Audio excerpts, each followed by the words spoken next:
आप बहुत multiple instances में सजेस्ट करते हैं आप म्यूचुअल फंड्स में इन्वेस्ट करें। जी।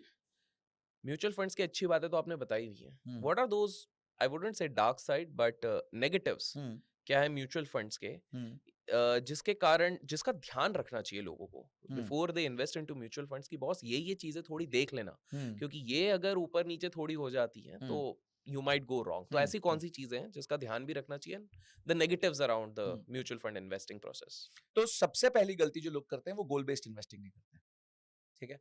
तो होता क्या है, जैसे मेरे को भी बहुत लोग डीएम करते हैं, सर एक बात बताओ ना, जैसे लोग स्टॉक्स के लिए पूछते हैं ना कि अभिषेक भाई कोई टिप दो, तो वैसे आजकल म्यूचुअल फंड के लिए भी पूछते हैं, सर मेरे पास मैं 15,000 की एसआईपी कर सकता हूँ महीने की, जरा बताओ ना कौन से म्यूचुअल फंड में करूँ। ऐसे नहीं आप म्यूचुअल फंड सिलेक्ट कीजिए। आप पहले अपना गोल बनाइए, ये पैसा आप कितना समय डालना चाहते हैं, इस पैसे से आपका पर्पस क्या है। आप 5 साल डालना चाहते हैं, 10 साल डालना चाहते हैं, 15 साल डालना चाहते हैं, 25 साल डालना चाहते हैं, कितने साल के लिए पैसा डालना चाहते हैं।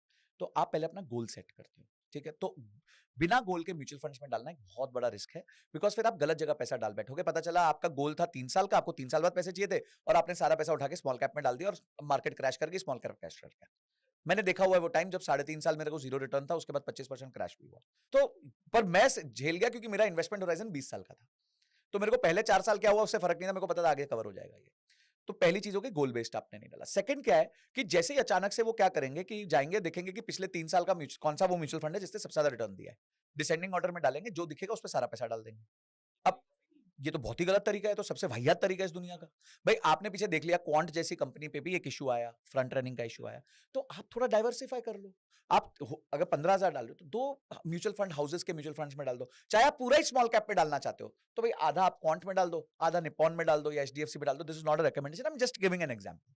तीसरी चीज ये है कि जब भी आप म्यूचुअल फंड खरीद रहे हो तो उसका टोटल एक्सपेंस रेशियो जरूर देख लो। Total expense expense ratio, TR कहते हैं जिसे हम। ठीक है। तो टीआर देख लो, क्योंकि टीआर जितना ज्यादा होगा उतना आप ही के कम हो रिटर्न रहे है और ये कंपाउंडेड बेसिस पे कम हो रहे हैं, ठीक है? आज आपके म्यूचुअल फंड का पोर्टफोलियो 1 लाख रुपए बना और टोटल एक्सपेंस रेशियो 1% है, तो यानी 1 लाख का 1% मतलब मोटा मोटी 1,000 रुपए वो आपसे फीस ले रहा है। 20 साल बाद ये 1 लाख रुपए बन गया 10 करोड़ रुपए, उदाहरण के तौर पर एसआईपी डाल डाल के ग्रोथ कर करके।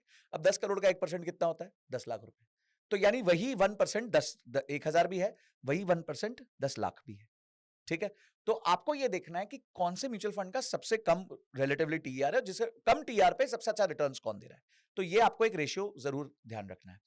चौथा एक पॉइंट और बोलूंगा, वो ये है कि म्यूचुअल फंड्स को लास्ट ईयर के रिटर्न्स के बेसिस पे मत देखो।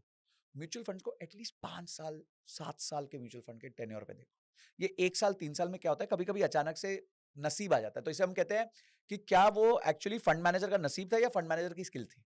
तो उसके लिए एक टर्म यूज होता है जिसे हम कहते हैं रोलिंग रिटर्न्स। तो अगर आप वैसे देखना चाहो तो म्यूचुअल फंड्स में आपको रोलिंग रिटर्न्स देखने चाहिए। अगर आप रोलिंग रिटर्न्स जिसके ज्यादा बेटर होते हैं उसका आपको म्यूचुअल फंड लेना चाहिए।